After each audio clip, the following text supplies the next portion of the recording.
Hello everyone, Jazzy's back with another Kingdom Hearts theory video, and this time I will be covering Kingdom Hearts Dark Road.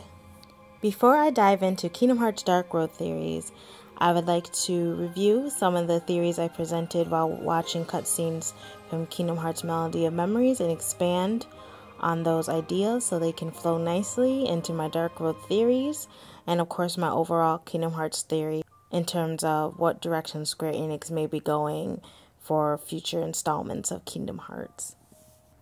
One of the main concepts that was introduced in Kingdom Hearts Melody of Memories was this real versus fake world, or real versus fictional world idea, in which Ansem discusses that the real world, or their world, consists of the light world where humans reside, the dark world of Heartless, the in-between worlds where nobodies are, and this is all part of the Xehanort arc. And then you also have the world of memories, which is connected to Naminé and how she has the ability to manipulate said memories. Data, which is connected to Jiminy's journal, and these data worlds presented in a couple different games now. And also dreams, which is a recurring element that is happening to some characters, connecting them through time, as seen in Kingdom Hearts Union Cross, also now in Dark Road. In Kingdom Hearts Dark Road, and then also, of course, in Kingdom Hearts Dream Drop Distance. And this, I believe, is going more so into the Master of Masters arc. So it's interesting because, a long time ago, Square Enix had presented the quote, "another side, another story." And I've been having these weird thoughts lately, like, is any of this for real or not? And now it seems like these quotes are really coming into play because, at first you thought, okay, it's because Cell Shade, Roxas, is a nobody, that kind of thing. But now it seems like it's getting more associated with Sora and Yozora, and Yozora in this world called Quadratum. And now it's like, who's real, who's fake? Is Sora real and Yozora a fantasy, or is Yozora real and Sora a fairy tale? Throughout Kingdom Hearts 3 Remind, we were introduced to this idea of Sora abusing the power of waking, in which this power is used for transversing hearts to reach worlds, and not transversing worlds to reach hearts, as he did, to save his friends from the darkness. So I think that the fictional world may actually be a purgatory, or this darkest abyss that Xehanort was referencing, for those who try to defy fate or rewrite history. And so in the master plan, Sora was sacrificed so light would prevail in his world instead of darkness prevailing, and that now he's lost in the darkness of his own heart. But however, in this place, in the darkness of his own heart, he'll be connected to those who ceased to exist, that were trapped or fell into a primordial darkness. And this is something that was referenced by Ansem the Wise in Kingdom Hearts Dream Drop Distance, in terms of the many people connected to Sora's heart. This may be a great connection to a reoccurring quote said by the Master of Masters, in which he says, "May your heart be your guiding key," which it would seem that Sora's heart is definitely a guiding key to whatever he is trying to accomplish. I find it fascinating that Sora's heart station, as you see in the lower right, there are actually 20 kingdom crowns surrounding him, which will represent the 20 hearts connected to Sora, and probably the 20 pieces connected to Kingdom Hearts and the scattered Keyblade from the Keyblade War. And so Sora is a major key to summoning Kingdom Hearts and bringing Kingdom Hearts back from the darkness. And of course, we already seen him associated with a clash between 7 lights and 13 darknesses. So who's not to say this is something that will occur again, and maybe the Master of Masters is trying to have this occur in Quadratum. We know that there are 7 Guardians of Light and there are 7 Princesses of Light. So we know what's kind of going on with the light part of this equation, but in terms of the darkness, other than Organization 13, we're presented with, we really don't have any more information on what happened to these 13 pieces or shards, or whatever you want to call them, of darkness. And so I think that's where this next arc is going to go in terms of revealing the true darkness within this universe. So the idea that I presented in my Kingdom Hearts Master Control Program Theory video is that Brain, Ephemer, and Scald primarily are three people who severely defied fate and probably also ended up in Quadratum themselves in a different form. But it's interesting though, because Square Enix has pretty much made it clear that Brain is the grandfather of Ericus, and that we do briefly meet Ephemer in the Keyblade graveyard during the main big fight, and that Skull ended up in Radiant Garden, and that she knows Lee and Isa are Axel and Sykes. So in terms of if they can exist in both the real and fake world at the same time, or that they have to establish a timeline in terms of did they first go to Quadratum and some events happened that allowed them back into their world, or were they in Sora's world longer, delayed, and then ended up in Quadratum. Something's going on, because of course Brain's story is a lot more complicated than it would seem for Ephemer or Scald. Because for Scald, for me, it would make sense that they traveled to Quadratum first, and then something happened to the girl of Yozora's world in which she became the nameless star, and Scald, for whatever reason, was able to regain her normal form, and then she ended up in Radiant Garden with her lost memories, and that's how she came to interact with Lee and Isa, and also Lucio in the form of Braig.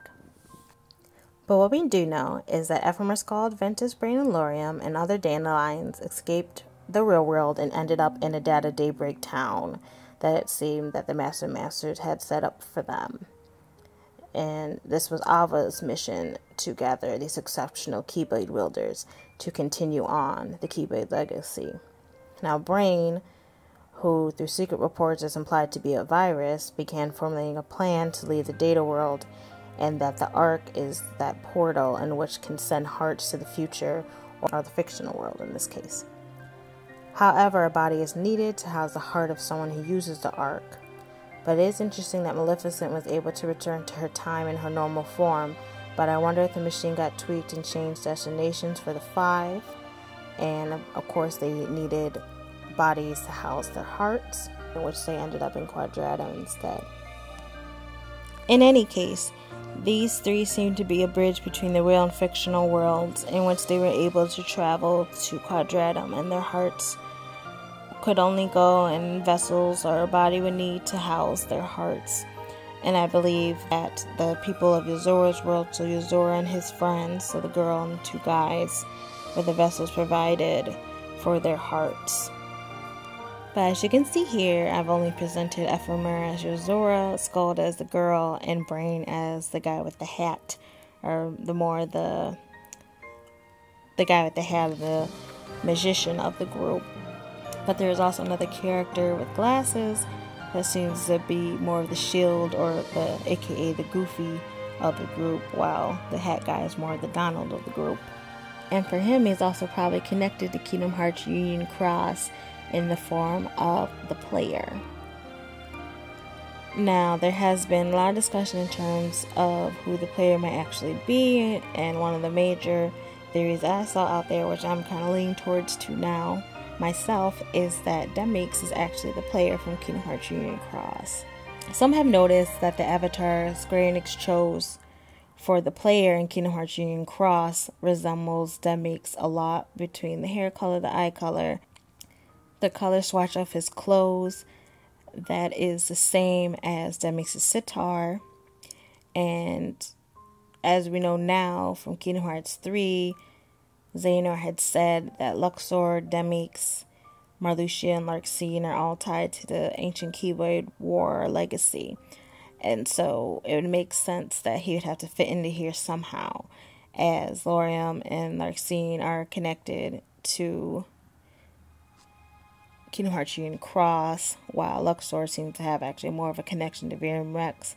So I feel like maybe Demix is kind of bridging the gap between the two. I do have a feeling that if Demix is the player, he will remember Scold and help Axel and Sykes look for her. And that maybe he even has memories of the Keyblade War, and that's why he's not really gung-ho about fighting, even though he's an organization. And sometimes he will if he has to, but he'd rather not. And yeah, and it really does beg the question, what is Demix up to? What is his fate at the end of Kingdom Hearts 3? Because the last time we see him, he's just carrying this vessel to Ansem the Wise so he can bring back Namine and give her her own body. But after that, we have no idea what happened to Demix, if he went back into his somebody form or stayed in his nobody form. But I think his somebody form is the player from Kingdom Hearts Union Cross. Lastly, before I get into my Dark Road theories, there is a recent update to Kingdom Hearts Union Cross in which is revealed that the one darkness that has been looming around in the game is only one of 12. And currently he's the only one around the 5 at the moment. But again, we don't know where the other 12 are. Are they also around in other places, other worlds, or are they trapped somewhere, possibly maybe even inside the black box? So this makes me think, in terms of 13 darknesses and 7 lights, that the Master of Masters is probably one of the 7 lights, and that he wrote the Book of Prophecies, unless there's some other character even above him that possibly wrote the Book of Prophecies and really is like the master of everything and is responsible for the 7 lights and the 13 darknesses.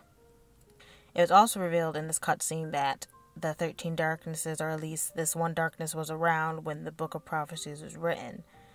So it's interesting to see, I guess, what kind of dynamic these 20 individuals have and what their actual role is. Because it would seem that, I guess, they were fated to receive these 20 pieces from the Keyblade, but now have the mission of trying to figure out how to bring balance back to their world. So this also makes me think that since Maleficent interacted so much with this one darkness during Kingdom Hearts Union Cross, that this is why she seeks the black box, even though she doesn't know what's inside. But darkness had gained her interest in searching for it. And whatever's in there, which might be darkness and maybe light, hearts, whatever it is, the key to Kingdom Hearts is something that is going to be a main pursuit of maybe villains or even the Guardians of Light in this next arc, because as we see, the black box resides with Lucio and the Lost Masters right now. It's also interesting that they had mentioned that Ventus was prophesied to harbor one of the 13 darknesses, and as we know, this manifests into Vanitas and is the main connection between the ancient times and the current times through Sora, who was the piece that Ventus needed to be whole again. And again, Sora seems to have 20 people connected to him, which again leading to 13 dark and 7 lights. So in my previous videos, of course, I had touched on what could possibly be in the black box, since it's inscribed with Ex Superb or Superbia, meaning pride, which is one of the 7 deadly sins, which many of us have connected to say that it's the Master of Masters, and that this may be a key to Kingdom Hearts. And it has these 13 identical hinges on it and spikes. So the number 13 is very, very present on this box. And so now it begs the question, is there pieces of light in the box to what's needed to combat the darkness? Or is there pieces of darkness inside this box that, when open, actually might release the primordial darkness? And if that one darkness is the only one around, maybe the other 12 are in the box. Who knows, So it's something to think about. But I'm guessing it has to do something with these pieces of light and darkness. Is something inside that box, and it's probably hearts.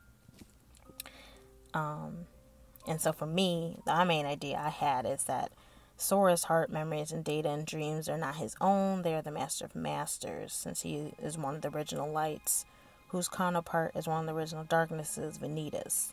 And this, of course, leads to the idea of why Vanitas and Sora look the same, or why Vanitas chose to take Sora's form instead of not Roxases, but instead of Ventus's. So I wonder if Sora was also prophesized to harbor the Master's light, and Ventus to harbor Vanitas, or the darkness. So we're just gonna have to wait and see which way they go with this, and if some of these theories will be expanded more and get confirmed as more Kingdom Hearts games, as more cutscenes in Kingdom Hearts Union Cross and Dark Road come out. So now with that said, I'm going to segue finally into my Dark Road theories, in which I will start with the idea of this new world line, the fictional world, which seems to be the world of video games or programs. And this I will cover in part 2 of this video series, since this part actually took a little bit longer than I thought it would. I guess I did have a lot more to explain than I thought I did, just to kind of make sure we're kind of on the same page in terms of previous theories I presented, and what where these ideas arose from, and what in-game context was associated with what theories. So again, I will continue these ideas into part 2 of Kingdom Hearts Dark Road theories. So catch you next time. Like, share, comment, and subscribe.